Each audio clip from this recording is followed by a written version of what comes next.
নমস্কাৰ স্বাগতম নতুন এটা ভিডিঅ'ত আজি আৰআৰবি ৰেলৱে ৰিক্ৰুটমেণ্ট বৰ্ডৰ পৰা গ্ৰুপ ডি ৰিক্ৰুটমেণ্ট আহিছে য'ত ৩২,৪৮০টা গ্ৰুপ ডিৰ পোষ্ট মুকলি কৰিছে যিটো লেভেল 1 পোষ্ট হয়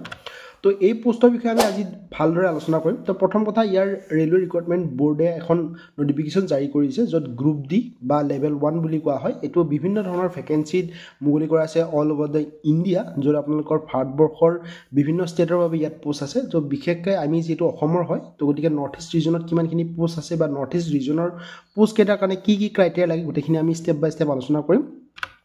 প্ৰথম কথা গোটেই ভাৰতবৰ্ষত ৩২,৪৮০টা পোষ্ট আছে কিন্তু আমাৰ নৰ্থ ইষ্ট ৰিজনত বৰ্তমান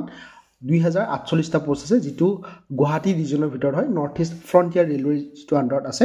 তো এইকেইটা পোষ্টৰ বাবে আমি এপ্লাই কৰিবৰ বাবে এলিজিবিলিটি ক্ৰাইটেৰিয়া হিচাপত আমাৰ এজ লিমিট 18 বছৰৰ পৰা 36 বছৰ হ'ব লাগিব আৰু আপোনালোকৰ যেটো বয়স হেতু 1 জানুৱাৰী 2025ত আপোনালোকৰ গন্তি কৰা হ'ব আৰু লগতে গভৰ্ণমেণ্ট ৰুল অনুসৰি আপোনালোকৰ এজ ৰিলেকশ্যন দিয়া থাকিব যেটো আপোনালোকে গম পায় এসসি এসটি 5 বছৰ 2 বছৰ এনেকুৱা পিডব্লিউডিৰ বাবেও আছে তো নেক্সট আমি কথা পাতিম ইয়াৰ এডুকেশ্যনেল কোৱালিফিকেশ্যন যদি আপুনি মেট্ৰিক পাছ কৰিছে এলিজিবল হ'ব যদি আইটিআই নিচিনা কিবা কোৱালিফিকেশ্যন আছে তেতিয়াও এলিজিবল হ'ব বা নতুবা আইটিআই যদি আছে ইয়াৰ উপৰিও নেশ্যনেল এপ্ৰেণ্টিছশ্বিপ চাৰ্টিফিকেট যদি আপোনালোকৰ আছে এনচিভিটিৰ আণ্ডাৰত তেতিয়াহ'লে আপুনি এই পোষ্টৰ বাবে এলিজিবল হ'ব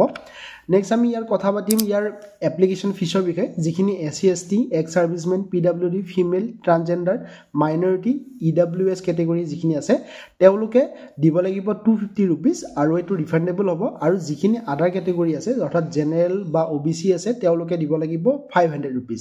আৰু ৰিফান্ড প্ৰসেছৰ বিষয়ে যদি কথা পাতো আপোনালোকে যেতিয়া ফাৰ্স্ট এক্সামটোত বহিব যেটো ফাৰ্স্ট স্টেজ হয় সিবিটি তাতে পৰীক্ষাত বহাৰ পিছত তাৰে কেইদিনমান পিছতে আপোনালোকক এই পইচাটো ৰিফান্ড দিয়া হ'ব কিন্তু তাতে এটা প্ৰবলেম আছে প্ৰবলেম বেলেগ একো নহয় যিখিনি এসসি এসটি অৰ্থাৎ যিসকল নেকি 250 रुपीस কাটিব তেওঁলোকৰ 250 रुपीस ৰিফান্ড হ'ব কিন্তু যিসকল নেকি আদাৰ কেটেগৰী থাকিব জেনাৰেল বা ওবিসি তেওঁলোকৰ 500 रुपीस কাটিব কিন্তু ৰিফান্ড হ'ব 400 रुपीस নেক্সট আমি কথা পাতিম ইয়াৰ ইম্পৰ্টেন্ট ডেটছৰ বিষয়ে ইয়াৰ যেটো ষ্টাৰ্টিং ডেট হৈছে হেতু 23 জানুৱাৰী 2025 অৰ্থাৎ আজি তাৰিখৰ পৰা আৰু লাষ্ট ডেট থাকিব 22 ফেব্ৰুৱাৰী 2025 আৰু ইয়াৰ উপৰিও আপোনালোকৰ এপ্লিকেশ্যন ফৰ্মখনত কোনো যদি কিবা ভুল ত্ৰুটি থাকি যায় তেতিয়া তাৰ বাবে কাৰেকচন কৰিবৰ বাবে সুবিধা দিয়া আছে যেটো 25 ফেব্ৰুৱাৰীৰ পৰা আৰম্ভ হ'ব আৰু 6 মাৰ্চত শেষ হ'ব ইয়াৰ উপৰিও ইয়াৰ এক্সাম ডেট বা অন্যান্য যিবিলাক কথা আছে গোটেইখিনি ইনফৰমেশন এতিয়ালৈকে দিয়া নাই জাস্ট ষ্টাৰ্টিং ডেট আৰু লাষ্ট ডেট আৰু কাৰেকচনৰ ডেট এই তিনটা ডেটে মুকলি কৰিছে এক্সাম ডেট যেতিয়া আহিব আপোনালোকক জনাম নেক্সট আমি কথা পাতিম ইয়াৰ সিলেকশন প্ৰসেছৰ ওপৰত তো চাৰিটা প্ৰসেছত আপোনালোকৰ সিলেকশন হ'ব প্ৰথমটো থাকিব কম্পিউটাৰ বেসড টেষ্ট যেটো কম্পিউটাৰত পাতিব তাৰ পিছত ফিজিক্যাল টেষ্ট এটা হ'ব আৰু তাৰ পিছত ডকুমেন্ট ভেৰিফিকেশন আৰু লাষ্টত মেডিকেল এক্সামিনেশন হোৱাৰ পিছত আপোনালোকৰ এপইন্টমেন্ট হৈ যাব নেক্সট আমি কথা পাতিম ডিটেইলত যেটো কম্পিউটাৰ বেসড টেষ্ট থাকিব অৰ্থাৎ সিবিটি তাতে আপোনালোকৰ 90 মিনিটছৰ এটা পৰীক্ষা হ'ব য'ত মাল্টিপল চইচ কোৱেশ্চনছ থাকিব আৰু ইয়াৰ সাবজেক্ট বা টপিক গিটা আপোনালোকে চাব পাৰিব য'ত আছে জেনাৰেল সায়েন্স 25টা কোৱেশ্চন 25 নম্বৰ মাৰ্ক ম্যাথমেটিক্স থাকিব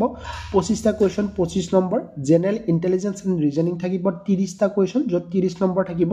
আৰু জেনাৰেল এৱাৰনেস আৰু কাৰেন্ট এফেয়াৰ্ছৰ ওপৰত আহিব 20টা কোৱেশ্চন য'ত থাকিব 20 নম্বৰ টোটাল কোৱেশ্চন থাকিব 100টা আৰু টোটাল মাৰ্কস থাকিব 100 ইয়াৰ উপৰি নেগেটিভ মাৰ্কিংৰ যদি কথা পাতো ইয়াত নেগেটিভ মাৰ্কিং আছে নেক্সট আমি কথা পাতিম ইয়াৰ ফিজিক্যাল এফিচিয়েন্সি টেষ্ট যেটো পিইটি বুলি কোৱা হয় প্ৰথম টেষ্টটো পাৰ হোৱাৰ পাছত আপোনালোকৰ হ'ব পিইটি টেষ্ট আৰু এটো কোৱালিফাইং নেচাৰ হ'ব ইয়াত আপোনালোকে কোৱালিফাই কৰিব লাগিব কোনো ধৰণৰ মাৰ্কস দিয়া নাথাকে ইয়াত ওয়েট কেৰিং কৰিব লাগিব আৰু ৰানিং কৰিব লাগিব যিখিনি মেল ক্যান্ডিডেট থাকিব লাগিব তেওঁলোকে 35 কেজি ওয়েট ল'ব লাগিব আৰু ডিসটেন্স কভাৰ কৰিব লাগিব 100 মিটাৰ কিমান সময়ত 2 মিনিটত এটো জাস্ট কোৱালিফাইং হয় ইয়াত কোনো ধৰণৰ নম্বৰ নাথাকে যদি কোনোবাই 1 মিনিটত 100 মিটাৰ কমপ্লিট কৰে 35 কেজি ওজন দাঙি তথাপিও তেওঁ এক্সট্ৰা নম্বৰ নাপায় জাস্ট 2 মিনিটৰ ভিতৰত 100 মিটাৰ কমপ্লিট কৰিব লাগিব 35 কিলোমিটাৰ হাতত বা বুকত বান্ধি লৈ নেক্সট আমি ফিমেলৰ বিষয়ে যদি কথা পাতো এই ওয়েট কেৰিং টু তেওঁলোকে মাত্ৰ 20 কেজি ওয়েট কেৰি কৰিব লাগিব 2 মিনিটত 100 মিটাৰ তেওঁলোকৰ ওয়েটটো কম আৰু ৰানিংৰ বিষয়ে যদি কথা পাতো ইয়াত আপোনালোকে 1 কিলোমিটাৰ ৰানিং কৰিব লাগিব 4 মিনিট 15 সেকেন্ডৰ ভিতৰত এটো হ'ব মেল ক্যান্ডিডেটৰ বাবে আৰু যিসকল ফিমেল ক্যান্ডিডেট থাকিব তেওঁলোকে 1 মিনিটে পাব 1 কিলোমিটাৰ ৰানিং কৰিব লাগিব মাত্ৰ তেওঁলোকৰ সময়টো দিয়া থাকিব 5 মিনিট 40 সেকেন্ড অৰ্থাৎ তেওঁলোকৰ বাবে অলপ সময়টো বেছিকৈ দিয়া আছে নেক্সট আমি কথা পাতিম ইয়াৰ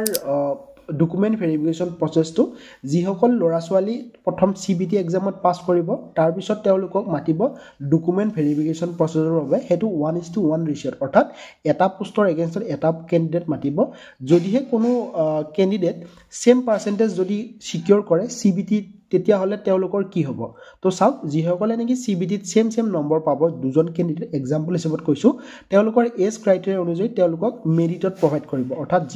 যিজন নেকি দুজন কেণ্ডিডেটৰ ভিতৰত যিজন নেকি ওল্ডাৰ হ'ব বা বয়সস্থ হ'ব তেওঁক প্ৰথমে প্ৰাধান্য দিয়া হ'ব তাৰপিছত কম বয়সীয়াটো নেক্সট প্ৰাধান্য দিয়া হ'ব আৰু যদিহে সেম বয়সৰ হয় তেতিয়াহ'লে কি কৰিব যদি সেম বয়সৰ হয় তেতিয়াহ'লে তেওঁলোকৰ যিটো এলফাবেট থাকিব অৰ্থাৎ নামৰ যিটো প্ৰথম সংখ্যা প্ৰথম লেটাৰ সেই অনুযায়ী এলফাবেটিক্যালি তেওঁলোকক এপইণ্ট কৰা হ'ব আৰু এপইণ্টমেণ্ট সিলেকশ্যন কেণ্ডিডেট যিসকলে নেকি এপইণ্টমেণ্ট পাব তেওঁলোকক ডাইৰেক্টলি মেডিকেল ফিটনেছ টেষ্টৰ বাবে মাতিব ৰেলৱে বৰ্ডৰ ফালৰ পৰা আৰু লাষ্টত আপোনালোকৰ মেডিকেল ফিটনেছ টেষ্টটো হ'ব ৰেলৱে বৰ্ডৰ আণ্ডাৰত নেক্সট আমি কথা পাতিম ইয়াৰ কোন ধৰণৰ কিবা যদি কনফিউজনছ আছে তেতিয়াহ'লে কমেণ্ট কৰক কমেণ্টত সোধক কি প্ৰব্লেম আছে